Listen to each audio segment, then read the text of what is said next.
Detroit is Different is where you get information, artistry, history, music, and even comedy. Detroit is Different, a home for the culture of Detroit. Visit online at DetroitisDifferent.com today.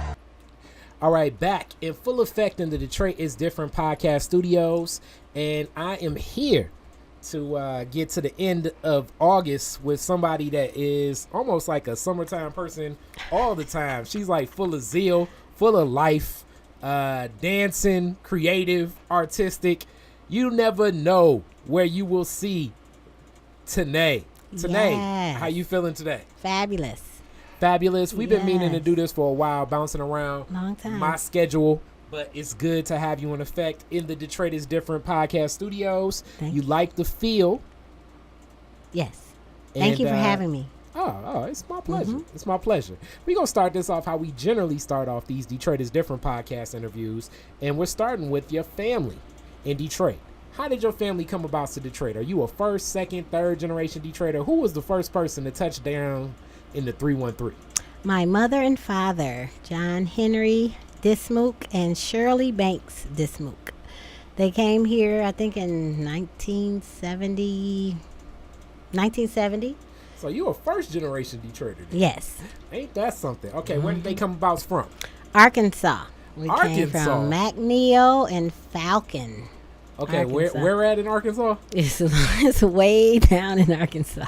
Okay, so Hour and a half from Little Rock. If you know where Little Rock, Arkansas is, down up in there. so like basically right off like the bayou near. Yes, and they came from other places as well. So my mother is from Texas. Her mother is from Texas. Where about Texas? Let me think. I don't know exactly where. She was Apache. So her daddy was Apache. So they came from Texas. And then my father, they came from South America to Louisiana to Arkansas to now I'm in Detroit. South America Mm-hmm. to Texas. Nope, that was my mother. Okay, so My South mother is from Texas. Okay, And then from Arkansas. okay, Okay. And then we came to Detroit. But Okay. on my father's side, they came from South America Mm. to Louisiana okay. to Arkansas to Detroit. You all are like nothing but like that hot SEC. I'm talking about It's like hot. that's that oof Everything that's is that hot. tough South. Everything is hot. That's Yes. that tough South where high school football shuts down the city South. Yeah, it was a different situation. Okay. Whereabouts in South America?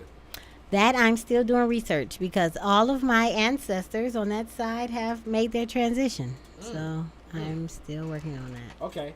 So in that journey, what led them to Detroit? What stood out about Detroit in the 70s for them to say, you know what, I think, this tropical weather all the time is something that we're gonna pack up our bags for and just embrace this winter. My father was a provider and he came here to work. Okay. And he started at the, I believe, with the government in Warren, Michigan, with U.S. Tank Out of Command. So he was an engineer. He made tanks. Ain't that something? So like making tanks, and that's the type of opportunities that are provided for black folks in Detroit, like that you can come. It was like recruiting that much talent in the 70s, and you could come here and be engineering and working on tanks, and they were recruiting talent. Like he was like, yeah, that's where I need to go.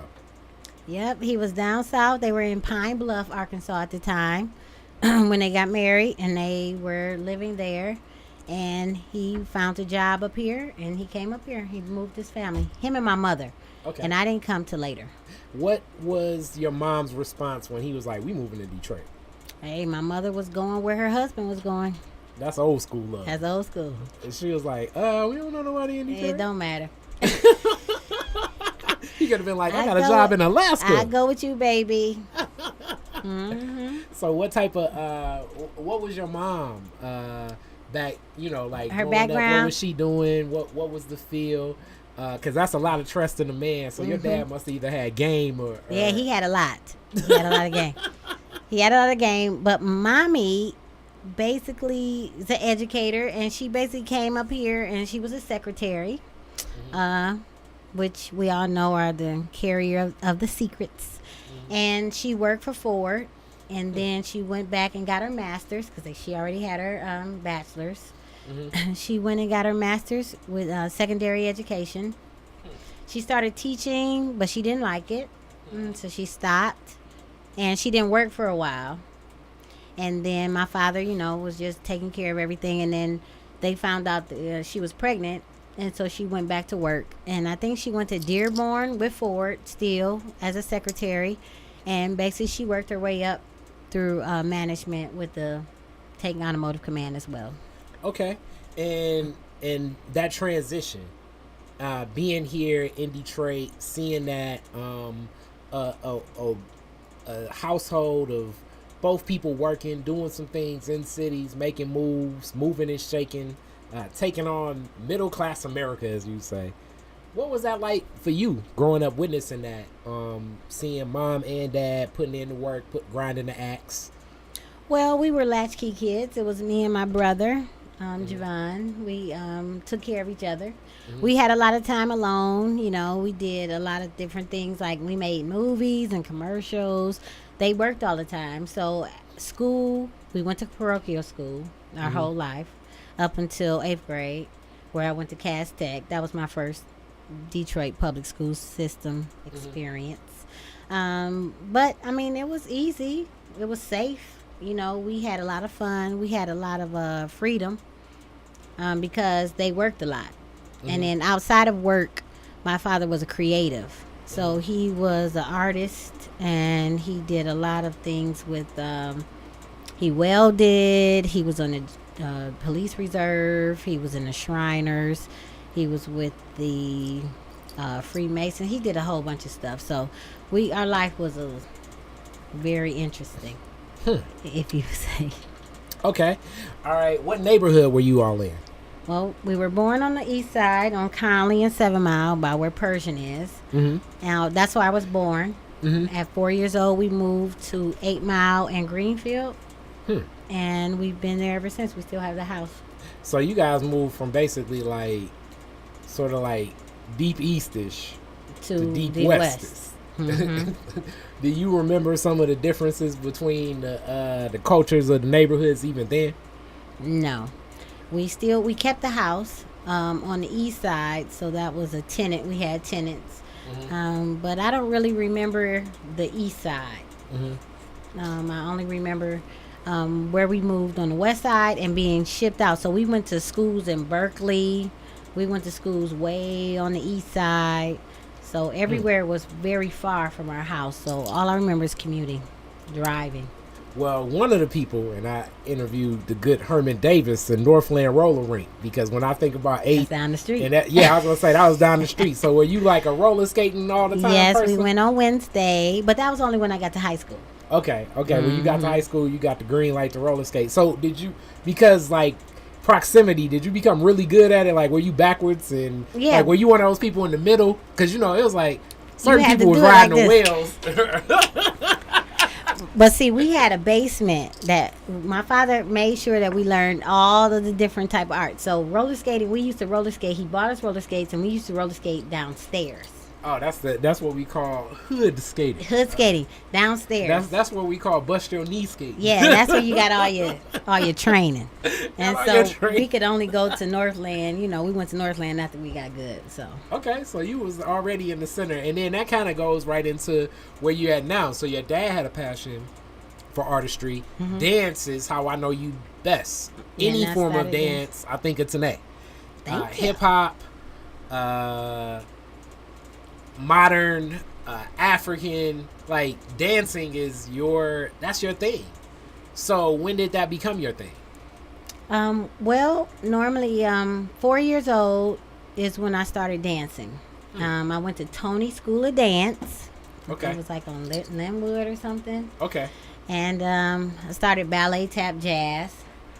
And then I kept on dancing, and I went to Berkeley after about 7, 8. They took me out of Tony's and I went out. And then I stopped because I had a little form of like, I didn't like it anymore because it was like really racial. So I stopped dancing then. I was studying Cicchetti ballet. So I stopped that, and then I didn't want to dance anymore. So it wasn't until I went to Cass that I started back dancing. And then I joined the Pomerettes. I think that was like 10th grade.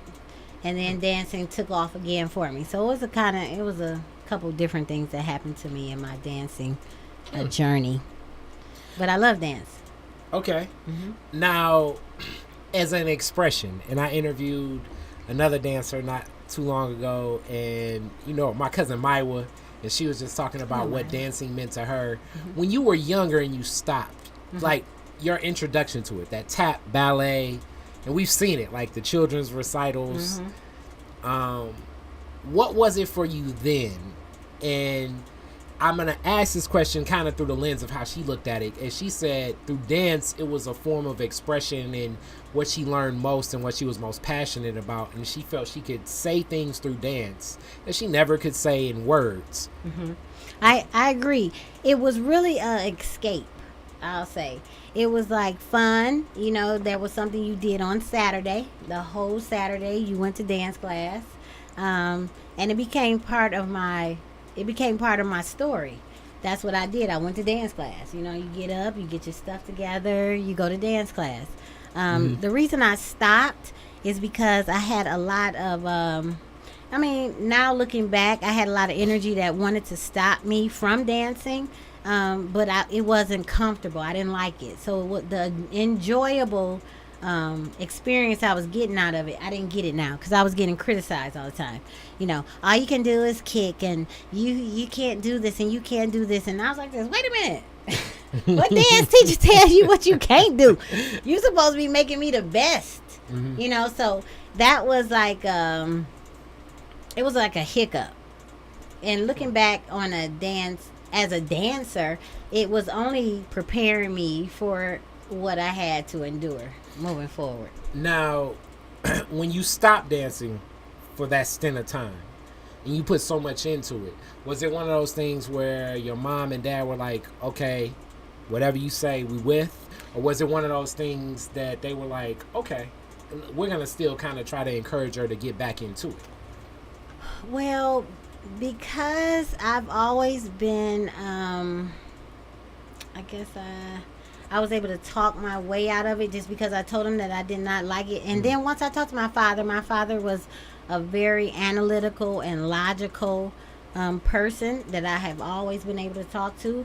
I really let him know how I felt and some of the things that were being said to me. And he understood because he was dealing with the same thing working out in Warren, Michigan. So he already knew what I was going through. So it wasn't really a big debate.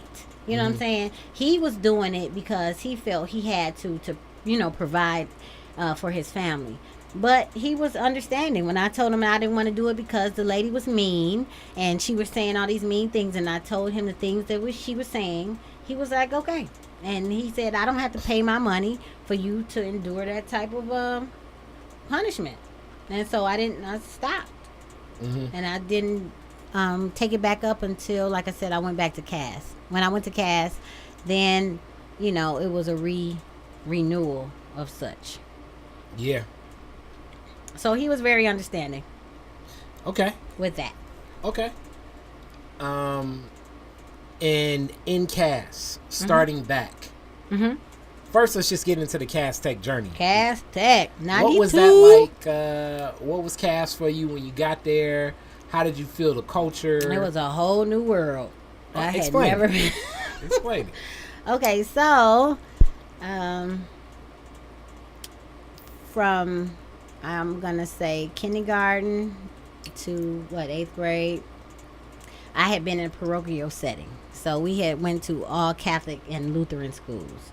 So Cass Technical High School was the first public school I had ever been to in my life.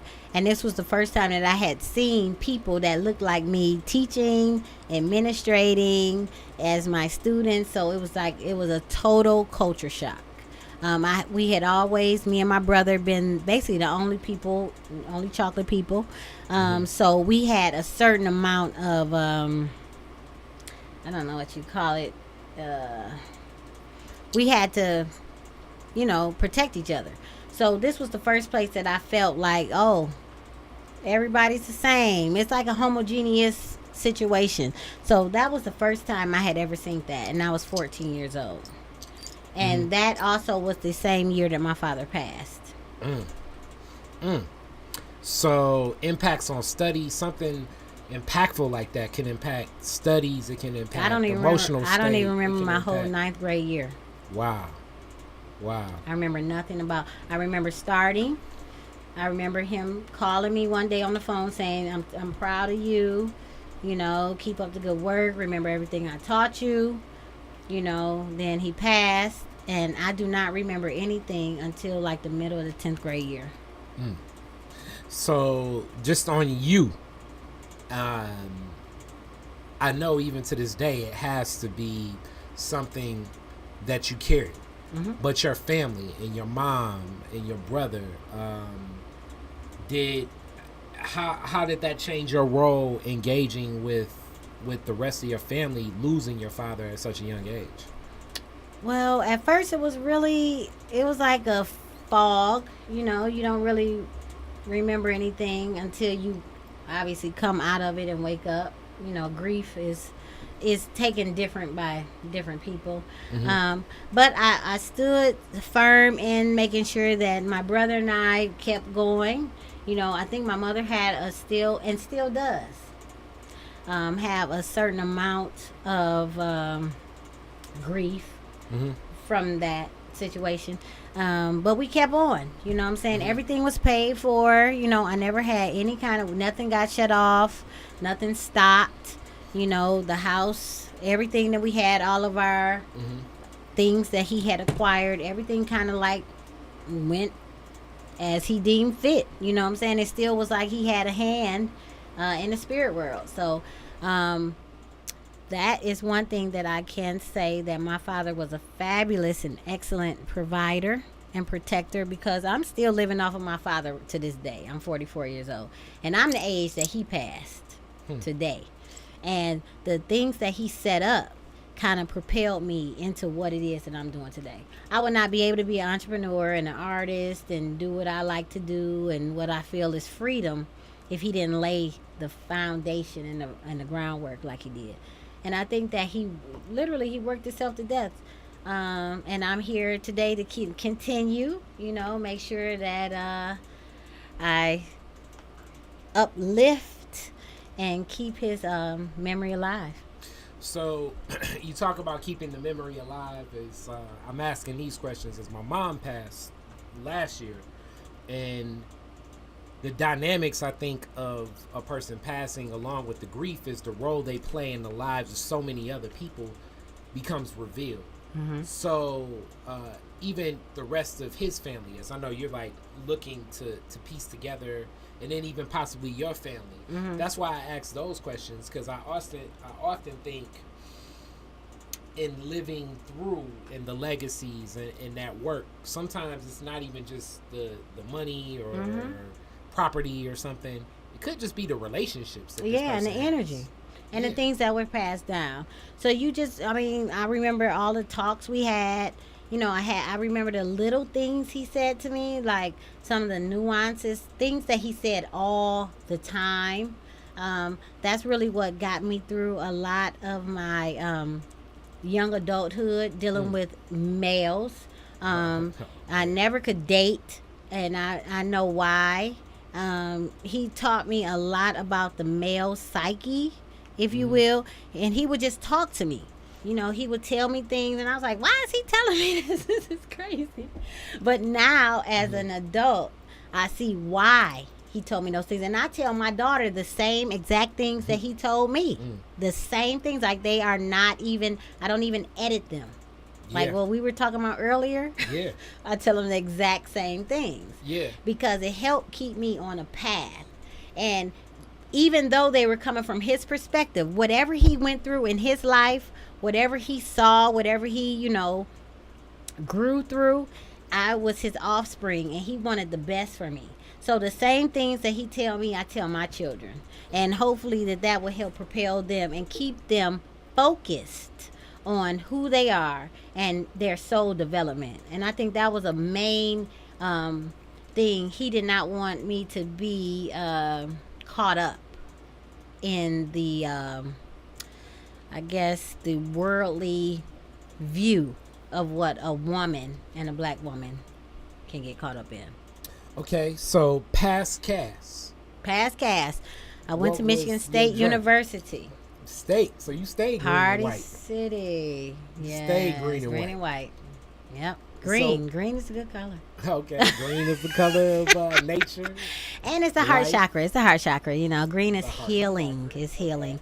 And I am a healer. Okay. But no, I did, and that was by a fluke. My one best friend, Courtney Jackson, we did a lot of skipping in Cass, and I'm not saying skipping is good, young people, but we did a lot of that.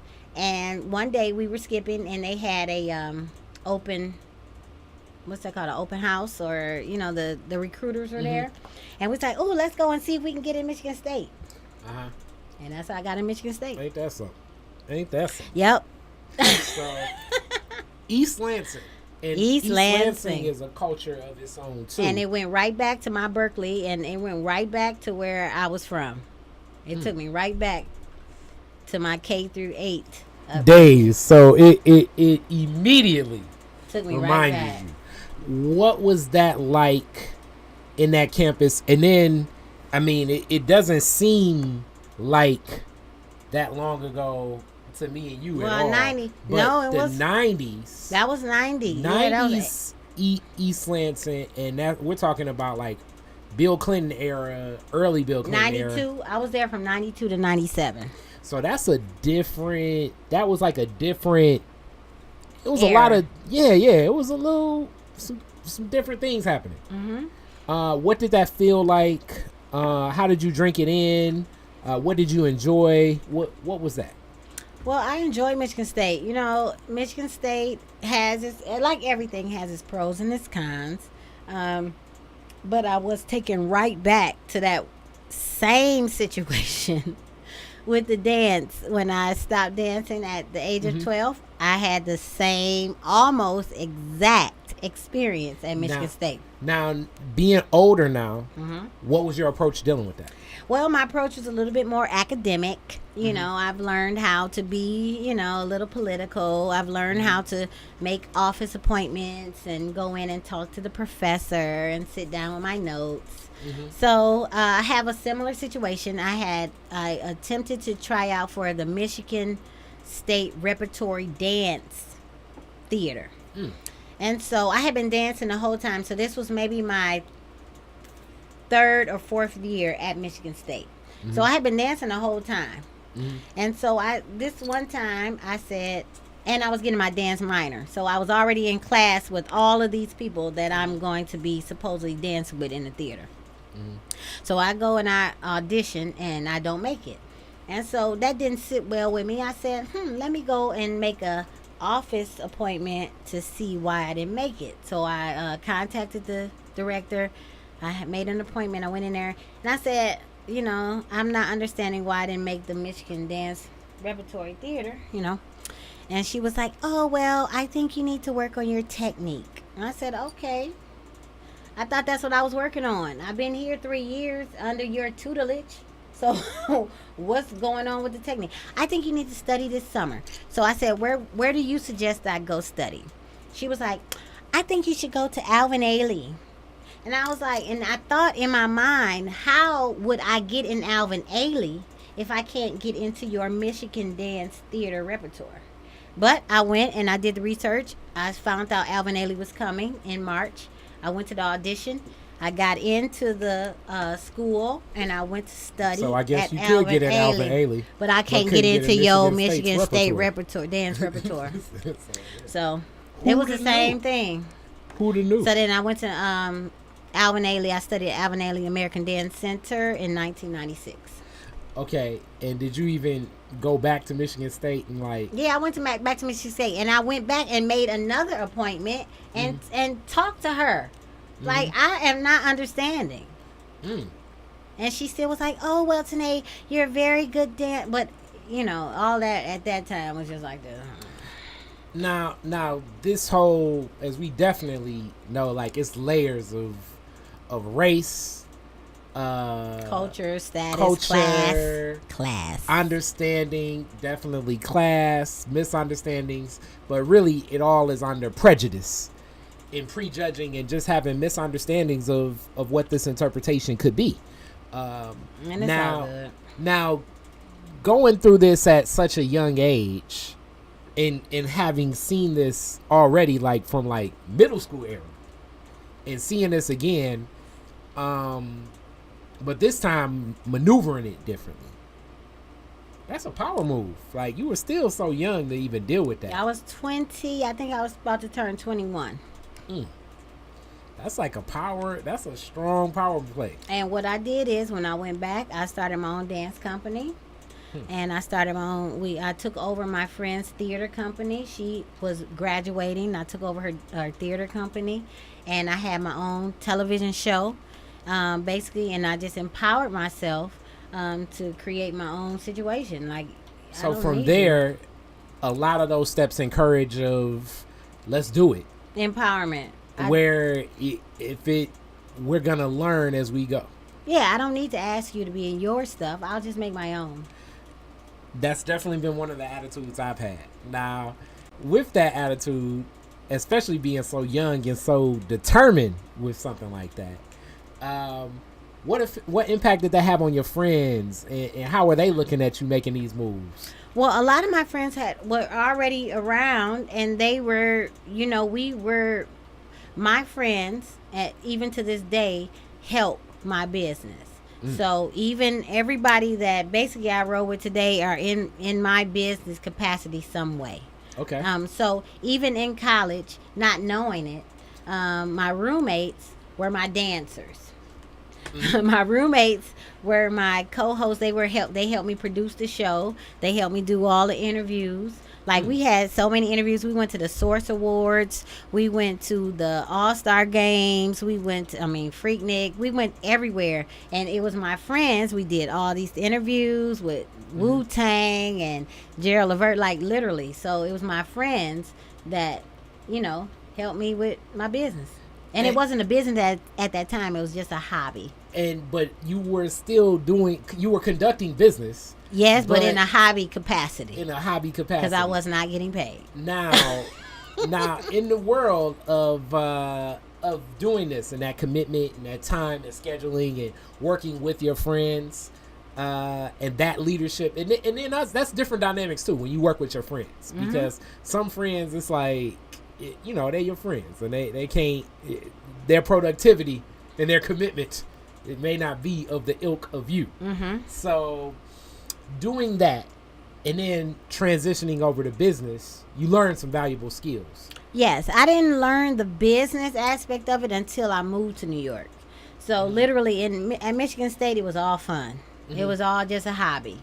We had business connections, but it wasn't operated like a business. Like, we didn't get paid to go and film the Source Awards. We didn't get paid when we went to see Wu-Tang and they were filming that ice cream video. We didn't get paid. We were just having fun. You were just out there. Out there. Howard Homecoming, out there. Okay. You know what I'm saying? We saw Biggie, trying to get interviews. We was just like renegade, guerrilla marketing. Like, oh, can we get an interview? I have things like we saw Tupac. Tupac came to Michigan State. None of this was for pay. It was just all fun. Now, when did it get real? When you moved to New York? Yeah, it had to get real because now I have to pay rent. Overhead. Okay. Yeah, that'll make it get real. I had to pay rent, and I had to buy food, and I had to take care of myself. So, and wait, when did you move to New York as, like, man, this 97. is, I guess, I know that time is changing. Like I say, 92 doesn't seem that long ago. Like somebody put a post up on my friend put a post up on Facebook, like in 2 years 1990 will be 30 years ago, even though when I think of 30 years ago I think of 1970. That's not even, that's kind of what I think, but in reality 97 New York was a different, like, it was a different day. It was a whole, I don't know what happened. It was like, and I had a good time. Like 97 New York, like downtown New York, Times Square was a whole different, like. I had a good time. Brooklyn, I am so thankful. Harlem. I'm thankful and grateful that I had a chance to experience it. Yeah, that New York was a different New York. It was, and I am. I'm grateful. So you got there in 97. I got there in 97. I think it was about maybe May. I graduated May 2nd. I moved there like about May 20th. Wow. That was fast. It was. It what was was like your this. mom? Was your mom like? Mommy didn't want me to go. What are you doing? Yeah, I was gonna say. I already know. But she didn't want me to go to Alvin Ailey. She wanted me to go to Alvin Ailey, but she did not want me to go to New York. Okay. But I did it. Okay. And I have not gone into like backstories. You know, we have B-roll. You know, I worked at Chrysler. You know, on the line, I had to make that money because I paid for Alvin Ailey. I didn't get a scholarship, so I had to pay tuition. I had to pay for somewhere to live. That was in '96. So I worked at Chrysler for 3 years in the summer during Michigan State. During the break. Yes. I got you.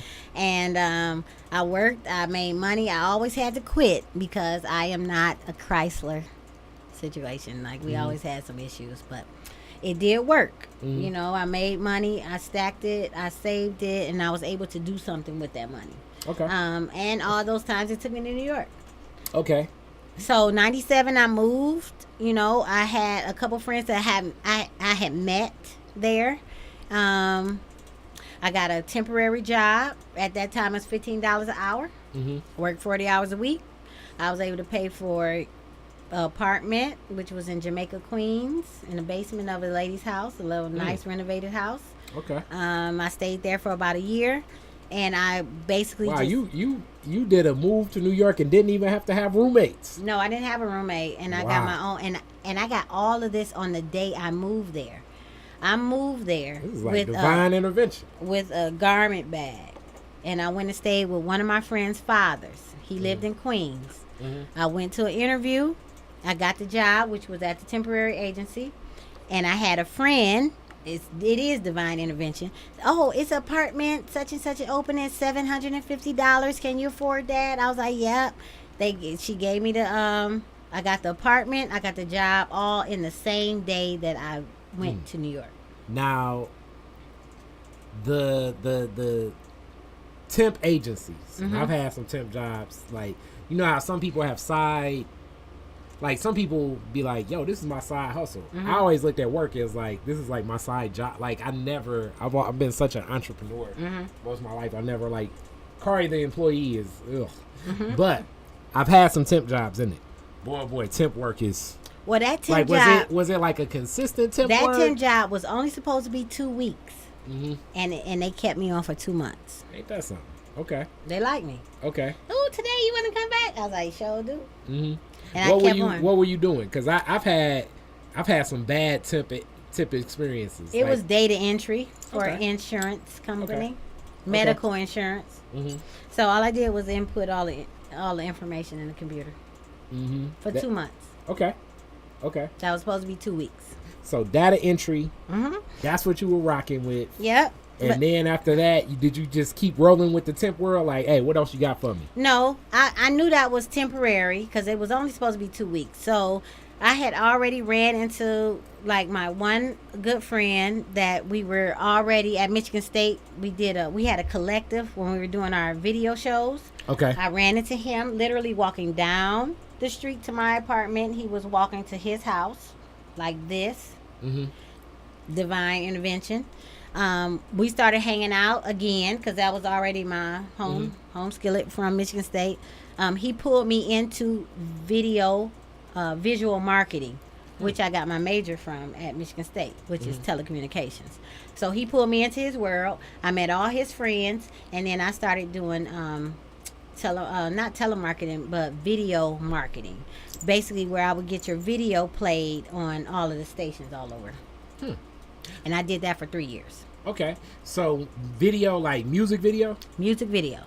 Oh. So we did Ja Rule, we did Gerald Levert, we did DMX, like This literally is the like least, another era of time. This is pre-YouTube, most definitely. Yes. Okay. This is when you needed all of the You needed a public, rep to get all of to, the public access channels to play your videos, Yeah. along with MTV, BET, VH1. Mm-hmm. So did you build your own database of contacts, or you just kind of exercise what they had? Well, I started working for this one lady, Jody Riddick. She was a phenomenal lady that showed me how to be my own entrepreneur. Like literally, I was in training, not knowing how to take your passion and turn it into a lucrative business. Mm-hmm. So Jody Riddick, she took me under her wing. I met her at a party, like some little party. Mm-hmm. She needed help. And I had lost the 2-month job had ended, the temporary job had ended. Mm-hmm. She said, "You want to work for me?" I was like, "Cool." I started working for her, and that lasted 3 years. Wow. So like simultaneously, and this is the feel. It's like a different culture there in New York of even Making the it happen. opportunities. Yeah, making it happen. Make it happen. Like the feel and the way, hanging out even in New York. It's one of those things where a person will be like, "Hey, you want to go to the coffee shop with me?" And that'll be 10 in the morning, and you may not get back till 1 in... Exactly, the whole day. You've been hanging out the whole day. You may not get back till 1 in the morning. But that's how I met all these people. Exactly. And those people you may run into could be like... It could be any spectrum. It could be... You could run into, the publicist for Barack Obama, or you could run into a person that got an idea where next year... They will be the publicist for Barack Obama. Period. So it was really fabulous in that account that it was like I was making moves. I was free. I was taking care of myself. And it was good people. It was people that were put on my path to help advance. I didn't even have a plan, and that's one thing that I would say to young people today. Please have a plan. Like, I was just there. I didn't know what I wanted to do. I had still been struggling with what my purpose was, what I was here to do, what my soul mission was. So all of these things were just lining me up. They were just putting me in my path. It was like pebbles for me to step on. And I'm grateful and thankful that it wasn't down the dark road. It was it was full with light. Now let's talk a little bit about that, as I think it's so many, not just young people, but especially young people, but even older people that are either two things. Not in spirit with whatever they feel their purpose is, or afraid to speak into existence what their purpose is. So share a little bit about that, because there's so many people I think in that zone. So what I have come to realize is that everything in the visible comes from the invisible. So the spirit is first. Everything that you can't see is what comes into matter. So we can't put so much on what things look like and what you're experiencing on what things that you can imagine. So our ideas and our thoughts and our inspirations, things that you get and you wake up like, "Oh my God, that's a good idea." We shouldn't discredit them just because when we look out into the world, we don't see anybody doing them. They don't look cool, or they don't look like other people are gravitating to them. So I think we have to really connect ourselves more so with our spiritual origins and not look so much to the material and the external. So that was one of my main things when I was young, I made my prayers, was taught to make our prayers. However, that was one of my daily prayers. Help me find my purpose. What am I supposed to be doing? How am I supposed to be serving the good of all? And even though I didn't know it intellectually, it was always lining up for me. And it just kept on. Like literally, it just kept on lining up. Now this is another just Kari question I have. Mm-hmm. And people always wonder, like, when I meet kids, I'm always buying them toys. Because when I was a kid, me and my sister used to, like, make elaborate toyscapes and stuff like that. We played with G.I. Joes and Tonka. And that's exactly what I was going to say. Because I think, like, the imagination of a kid playing with a toy is just so, like, because, like, you're creating worlds. Your imagination is a muscle. And if you don't use it, you lose it. And that's what the powers want you to lose is your imagination. Because when you can't connect to your imagination, you cannot connect to the God. That's just the bottom line, because you can't come up with you can't even receive the idea to do what it is that you know you're supposed to do.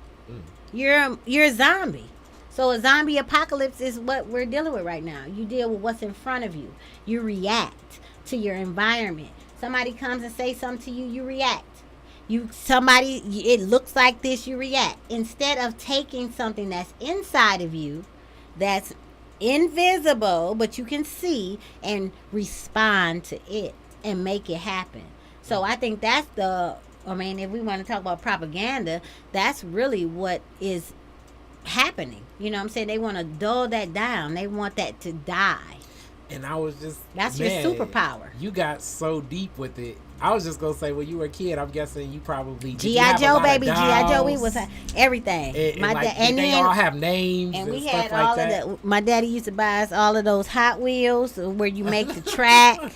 You know what I'm saying? We had everything. Because it was just me and him. We couldn't go nowhere. My daddy didn't let us spend the night over nobody's house.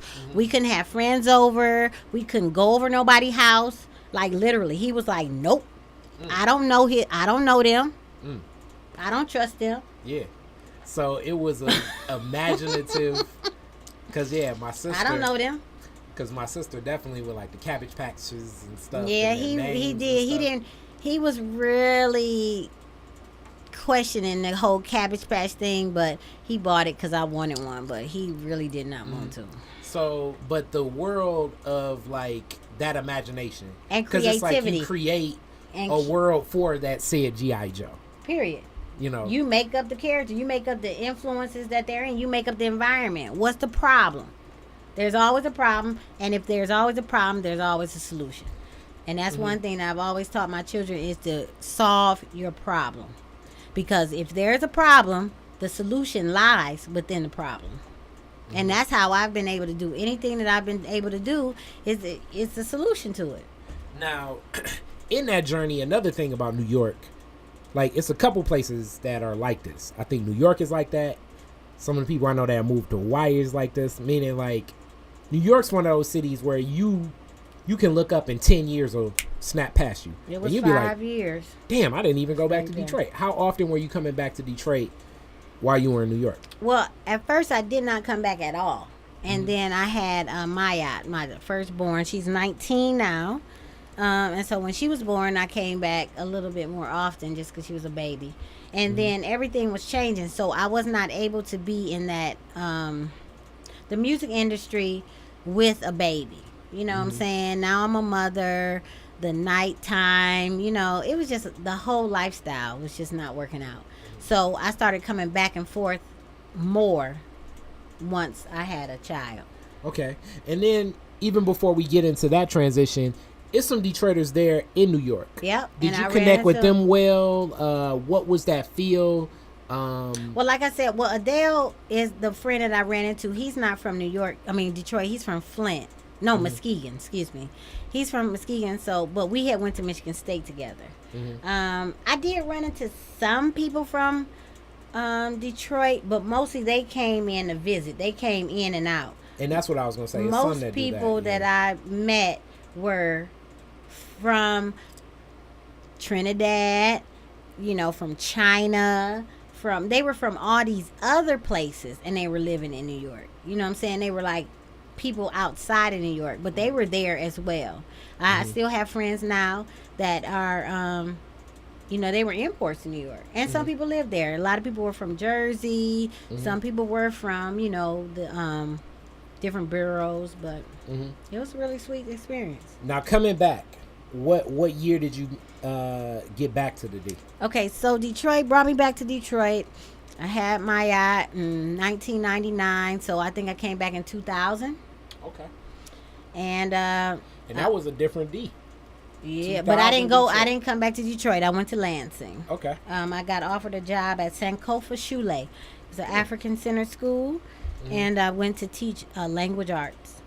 And I went there as a full-time teacher, and I moved to Lansing, and I stayed there for a year, and then I came back to Detroit after that. So you basically came back to Detroit the year Mayor Kilpatrick was elected, which shifted everything. But ushered it was a good year for me. a whole new thing of Detroit in the mix. Like that was a different. It was feel a different too. Detroit. Yeah. So when I came back, I didn't go over this because this is a B-side too. So now I have 2 children, Mayat and Tiamat. Tiamat was born in 2001. And so now I'm a mother. I have 2 young girls. And now my modeling career takes off. Okay. It takes off. And then in the Mayor Kirkpatrick realm, I had a lot of jobs that opened up because, he was doing it. He opened the Julian Scott that opened up downtown. We had a lot of artistic energy. The art was flourishing. And so that took me into a whole nother situation. Okay. For those couple years. Okay. Now, this is around the time, like, soon after we meet. Mm-hmm. And I've always known you as a dancer. Like, even in this discussion, I'm finding out so much more about you. And it keep going, too, because we ain't went into all the other stuff I did. And when did you get back into dance itself? So, dancing, I never left. Even in New York, while I was working for doing visual marketing, I still taught dance. I was teaching at basically the public schools there. We were doing a literacy through dance program. I also taught out in Queens. I taught these young little people ballet, tap, and jazz. So I was teaching the whole time, still performing. I was modeling. Gerard DeRay. I had different shows I did with him. He was a hair designer. And so that was still going on simultaneously. A lot of things that I did in New York was like I split myself off as like I had 3 different phases. So basically you could be on the train in New York and one person knows you as this and another person knows you as that. Yep, so I do visual marketing. I was working at Corbis Bettman. I did photography where you develop all the pictures. And I had 3 jobs at one time in New York City. Yep, and then you were training these kids so like a mom could walk up to you and say, "Hey, Tene," and she not even know that Ja Rule was over here. Yeah, a rapper walk up to you like, "Hey, when is my video gonna get on MTV?" Just like that. It was just really crazy, but it was fun though. It was fun and it worked. I did save a lot of money. The thing I have figured out is like if you come up with a plan and you work your plan, you could work it out. I was unemployed after a while for the whole first year of having my yacht, and I lived in New York City in Harlem without any type of governmental assistance. Wow, I loved. I used to call it's different now. I used to call Harlem the Big Highland Park because that's what it always reminded me of. I'm like, wow, this is like a big Highland Park. I loved Harlem too. Harlem was a fabulous. It's like I'd be place. Walking down Harlem, you would hear like some of the strangest things. People come up to you offering you like you don't know if this is a booster or if this guy got it from Chinatown. You don't know nothing. You don't know nothing. It's the African women braiding hair like. Yeah, those are good times. And they laid the foundation for even me coming back to Detroit. Because like I said, when I came back to Detroit, I had a whole nother outlook on how to make things happen.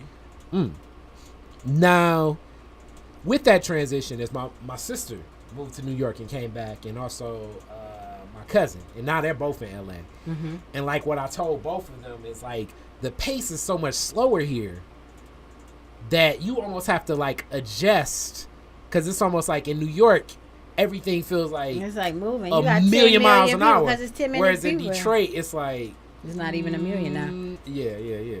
So did it take a while to adjust to the pace of how people, kind of launch things? I mean, really, seriously, in New York, I've seen people have dinner on Tuesday, and then Wednesday they're like, "Yeah, come on, let's work, let's do this." Well, I think that the introduction to it, meeting the people that I met and being in that energy for the 5 years that I was there. 5 is the representation of change. So I think that those 5 years changed me to a certain extent.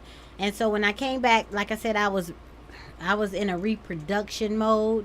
So my yacht was 1 and Tiamat came, she was coming. So I had 2 children, and then I had to reinvent myself.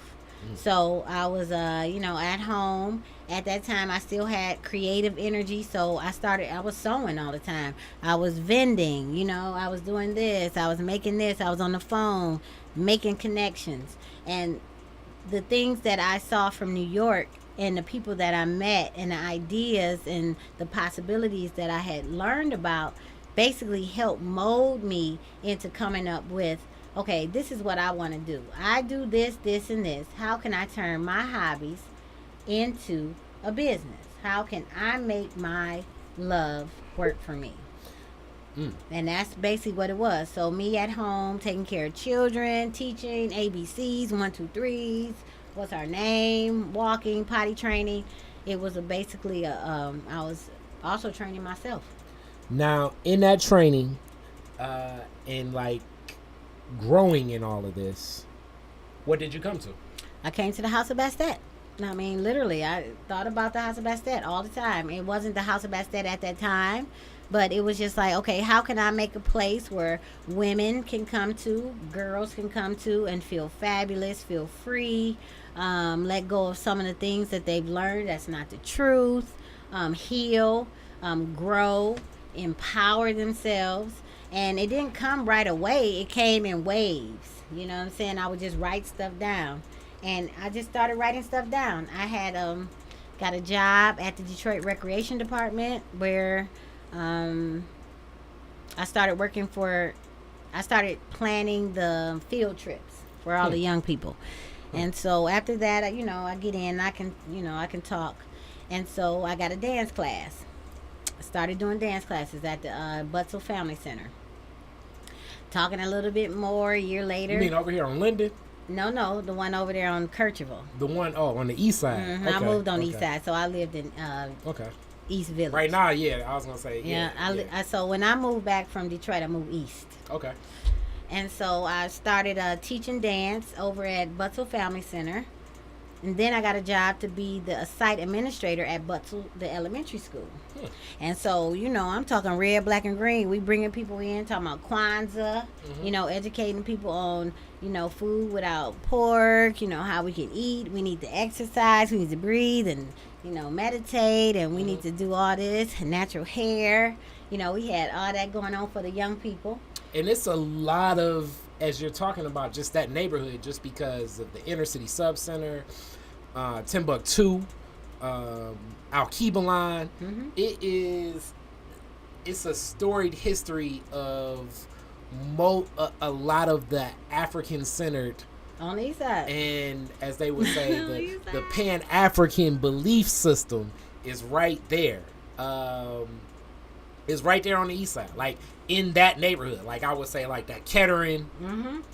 That was Van Dyke. Yeah, I was on Van Dyke and Kercheval.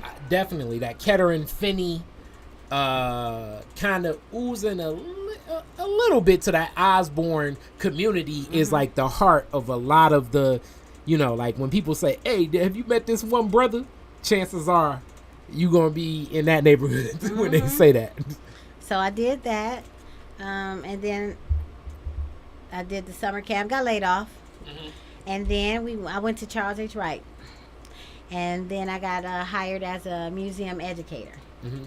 And I went there, and that was a fabulous job. I took a pay cut, but I thought it was fabulous because it was something that promoted everything that I had been learning, everything that I had been living, and I was in the education department. So I did all of the workshops.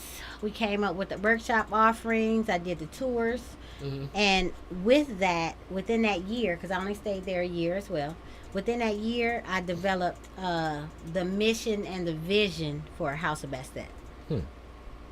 Now, after that year is up, and I remember a lot of this, and then I even remember like the original like logo, the feel, getting the flyers in my hand, and what it was for, taking that into action. Was it just that leap where it was immediate? This is what I'm gonna do. It's come to life, and this is all I'm gonna do. Well, yeah, I have I have been. I get counseled. So I have a spiritual counselor, and I have. I was told even before I was gonna leave that I need to start preparing for my own thing because I was not made to work for anybody. So that was told to me. I was like, whatever. And so then I had to start, getting it together. So getting the House of Bastet together was more of a in-depth research and development as to who I am and what it is that I said I wanted to do. And so I just had to bring the things that I felt were important as well as the things that I love to do, like my, talents and my gifts. And I just brought them out. I wrote them down and I made them plain upon tablets. And then I was able to move forward. So the logo was the first thing I got done. After the logo, I got the mission done. After the mission, I came up with my programs, and I came up with what it is that I wanted to see happen with the House of Bastet. What problem was it going to solve? And that's basically where I am now. To this day, I'm still solving the problems that I think that I witness. So today, and I know I'm gonna have to get you back for a part 2, but this is a good discussion. But today, what's the work? Where's the House of Basset work now? How have things come to fruition? Are you do you find yourself walking down the street running into women now that were young girls then, and mom's like, hey, you help me, I see students that were little babies, now they grow up big. It's been a long time. So House of Bastet was started in 2005. So it's 2018, so that's 13 years ago. So I see young girls that have made their transitions to mothers. I see mothers that have made their transitions to grandmother. I mean, like, I've seen a lot. I've seen people that do come up to me and say, oh, I remember you. My daughter came to your class. And even outside of that, since I've been teaching for a long time, I see people that I've seen when they were 3, 2, 5. They're now grown with children. So it is interesting to see the progression. What's so unique about what you said in solving the problem? In creating House of Basset, you solved the problem that was first presented to you that made you lose some of your passion for dance. I surely did. And not being nurtured. I mean, I understand you have to have constructive criticism. I understand that. But it does at a time have to come in a place that wants to build you up and not tear you down. It's being constructive. So that was one of the things that I wanted to instill in young ladies, and even if they're not dancers, because a lot of times I had young people that came to me that will never dance professionally because that's just not what they do. However, I feel as a woman, and you have, like we talked about earlier, assets, you need to learn how to control your assets. And you need to be in control of them and not have them control you. So it's a lot of things that go on with dance and movement that I think all young girls need to do. Every young girl, if you a girl, you need to go to dance class. And it's not about you being a prima ballerina and going to the Met and dancing for a top ballerina company. It's about you learning how to control your environment. And your environment is your body. You know what I'm saying? And young men, I would say go to martial arts because it's still a certain amount of control that you have to learn with this physical vehicle. It's a vehicle. So if you don't go to driver's training, you don't know how to get out your lane. Get out of somebody else's lane. You all in my lane. Why you over here? I think you gonna crash. Any day on 94 East can prove that. Sometimes driver's training. It's all over. It's all over the place. You all over the place. Your fender over here and your bumper over here. Any ride on the lodge certain Saturday nights. Yeah, so, it's just about learning how to control your vehicle. And then we don't go into the science of movement, but movement is needed. Your body needs to move. So I feel like I am a movement specialist. I am learning and growing every day, figuring out ways to help people enjoy movement, get up. One thing that I saw the other day driving down the street is that people are so lazy. And if you're lazy in your body, you're lazy in your mind. That means you can be controlled. You are now my pawn. I can tell you what to do, tell you where to go, and you will do it without any resistance because you're lazy. Now, briefly, and I know it's not like a tell 'em why you mad type thing, and you probably enjoy it, but it's so what you presented in '05, because this is like such a different era, because soon after what you did, and I don't even know, that may have been '07 when we had our 1440 collective. And I remember because Drummer would talk about what you were working on, and When we started the Kwanzas at the Charles A. Track, and just different things of House of Bassett. Like, right now, kind of what you ushered in the world of like bringing, fitness through dance. It's not like you anchored this, but it's a lot of some of this movement happening from a lot of young black women as well. When you see this happening today in culture, I know you have to like look back and smile and say, "Wow, this is unique. this is fabulous. It's fabulous." I was born on July 1st, so 1 is the first number. I got you. And it's the first unique number because you changed the traditional way, like, and it's like, I mean, I applaud, and I need to get them on here. The people from like Detroit, Windsor, and it's a lot of other dance and I academies. used to dance a more traditional just and I way used to of what dance we with think Deborah of. White Hunt. And so when you are also look at all the people I have studied under, like literally, this is not just me. I don't want to take anything, because I am learning that pride and ego is, that's not fabulous. This is a vehicle, so things work through me.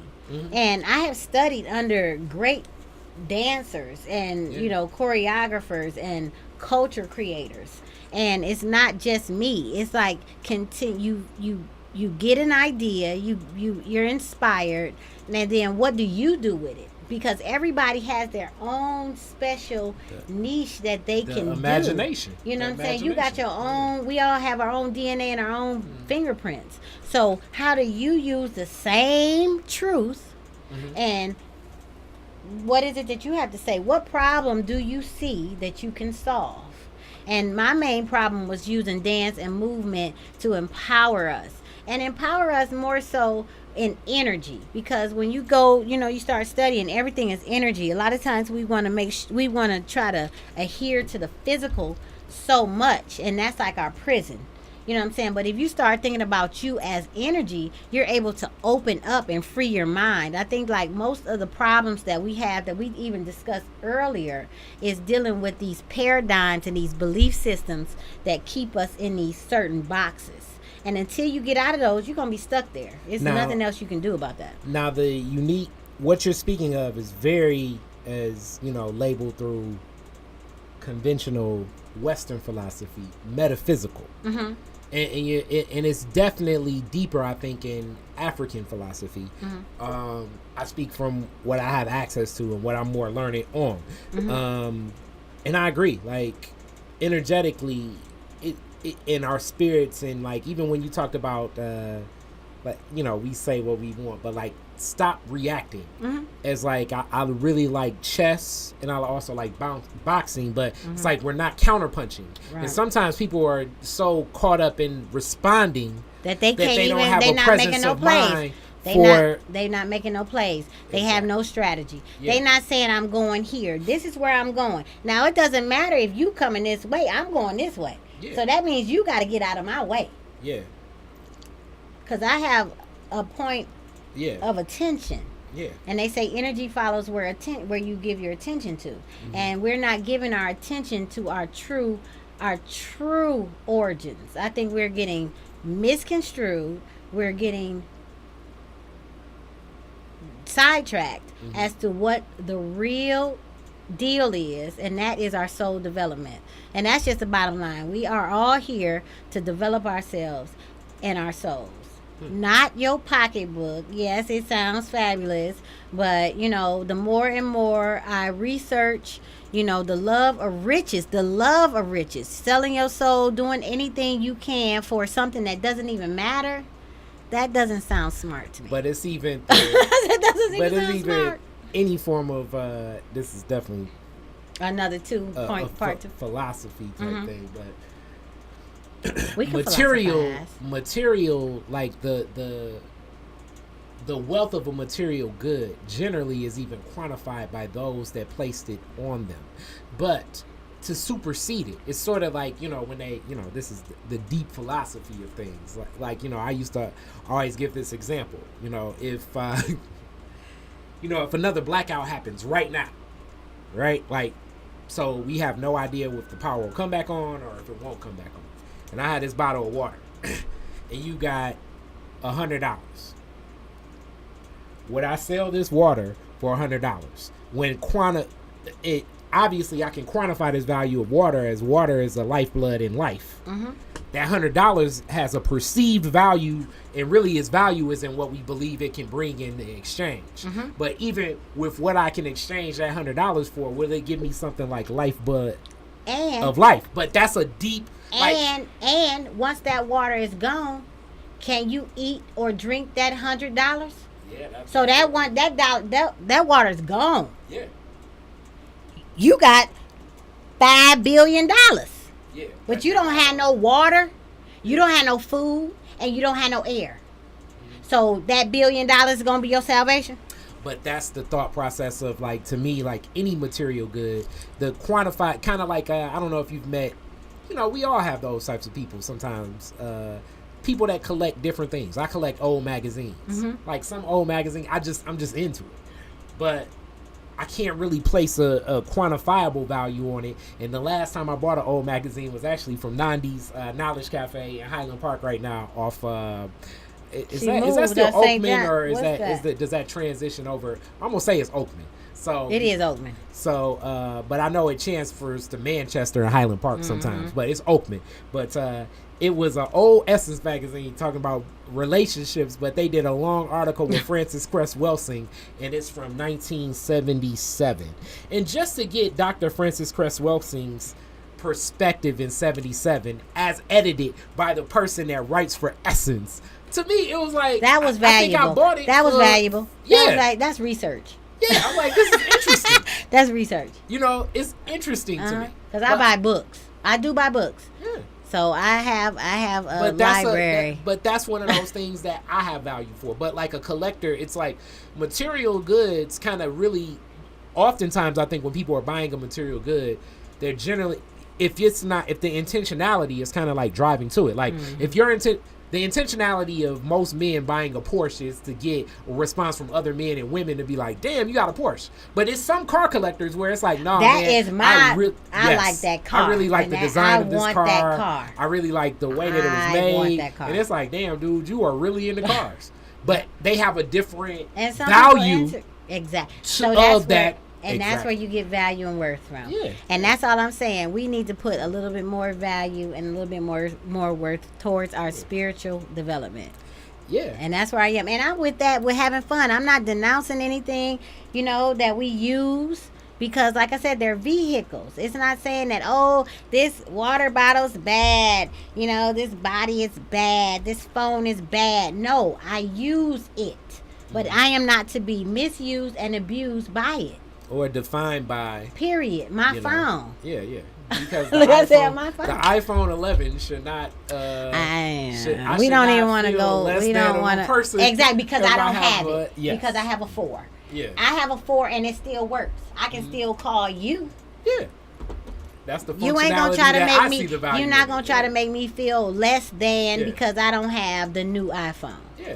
That is the functionality. But that's where the problem is. I agree.